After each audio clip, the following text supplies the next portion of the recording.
Welcome back. As promised, we're going to take you straight now to Abia State, where our correspondent Treasure Chikanayo is standing by to update us on the supplementary elections happening there.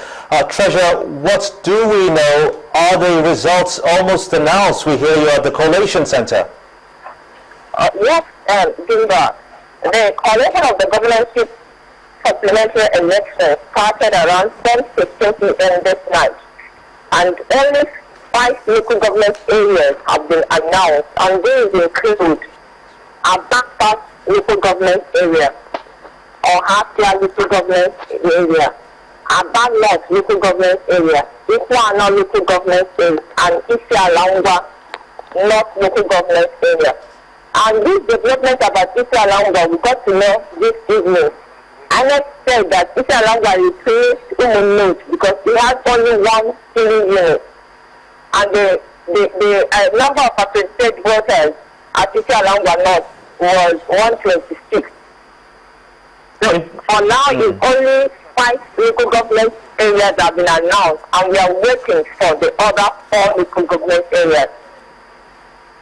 Interesting, though, where you are, I can see that it seems to be raining. Is that the situation you have? Is the weather bad? Yes, it is raining, but the rain has subsided. It will not stop the collection process right now. Interesting. So you talk about Osisioma, Obingwa area. What more information do we know about those areas? Because we know already that there were some situations that warranted the elections there to be cancelled, and has that changed though? Okay, the Osisioma, we are still waiting for Osisioma results. Obingwa was not cancelled. It's only Osisioma, Isialangwa North, Ohatia, Aba North, Ikwana local government, Umahia South, Umahia North, Ighodalo. Obingwa was not among the cancelled areas. I want to thank you so much indeed, Treasure, for your thoughts concerning the elections, and stay under some kind of shade if you can, just so the rain doesn't get to you. Many thanks indeed. Well, now the incoming administration has been asked to give adequate attention to Nigeria's housing policy. The economy must be stimulated. This is coming from a real estate expert, Mr. Sam Opong, who believes that housing can become Nigeria's economic barometer. In setting the agenda for General Muhammadu Buhari's administration, Opong advised that the new government introduce an affordable housing scheme, establishing housing law, and reduce banks' interest rate for Nigerians.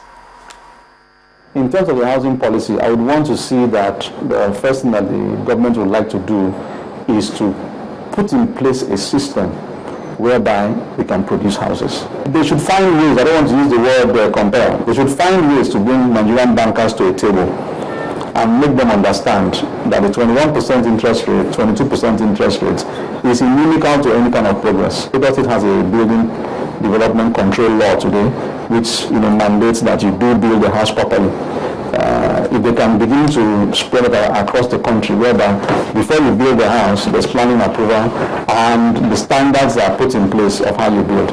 And then certification of those that are going to be involved in the building sector. There must be a way of certifying them. Even the tradesmen must be a way of certifying them. Today we find that most of our good tradesmen are from the West Coast, Ghana, Togo and all that, because they have a system in their own countries of certifying and training people.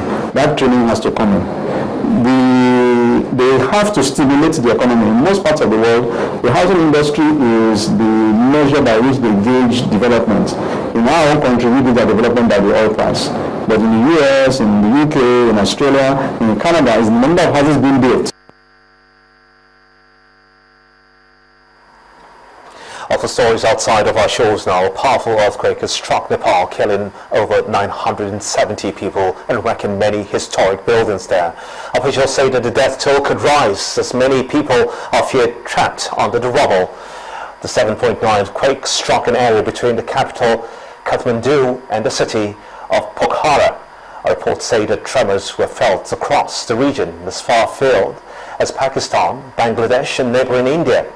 This is thought to be the worst earthquake to strike Nepal since the devastating one in 1934, which all but destroyed Kathmandu.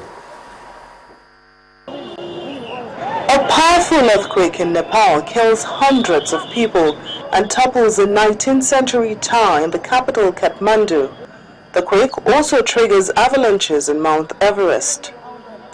There were reports of devastation in outlying areas of the Himalayan country after the quake struck with a magnitude of 7.9, its epicenter 80 kilometers east of Nepal's second largest city, Bukhara. The worst quake to hit the impoverished Himalayan nation in 81 years also killed at least 17 people in neighboring India and 1 person in Tibet. The quake was shallow, intensifying the amount of energy released over a relatively small area. Also, a 19th century tower collapsed in Kathmandu when the quake struck shortly before noon local time. A policeman says up to 200 people had been trapped there. The Dawara Tower, built in 1832, was a landmark that had been open to visitors for the last 10 years and had a viewing balcony. At the main hospital in Kathmandu, people with broken limbs and arms are being rushed in for treatment. Kathmandu is home to ancient wooden Hindu temples. The last quake of such magnitude was in 1934 when a magnitude 8.3 quake killed over 8,500 people. On sports stories now, Nigeria's Flying Eagles will fly out to Germany on Wednesday for a final training camp prior to the FIFA Under-20 World Cup in New Zealand.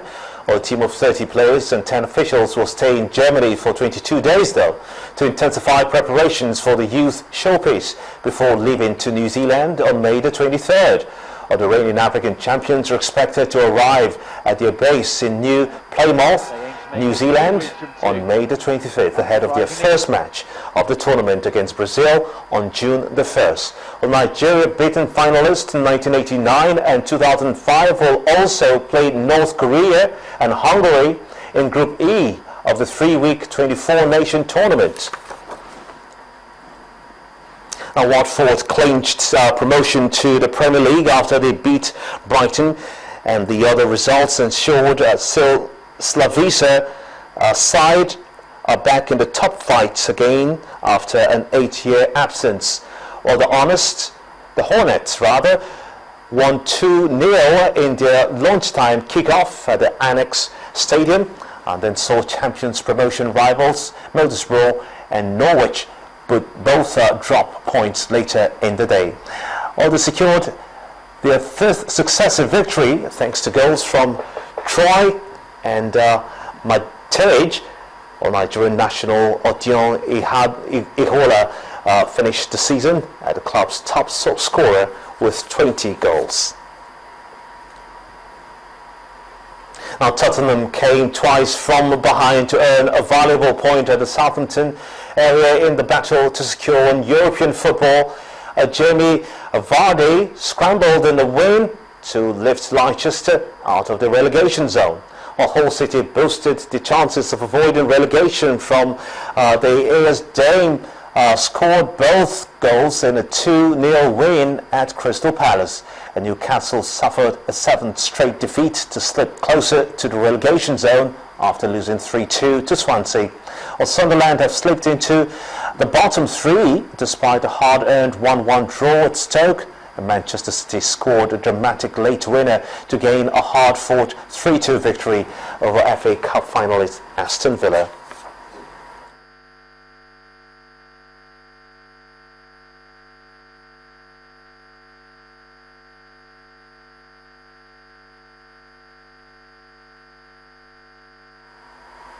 And that's how it's been on the news at 10. But just before we go, a quick reminder of our top stories. Again, we told you that INEC has conducted supplementary elections in 11 states across the nation.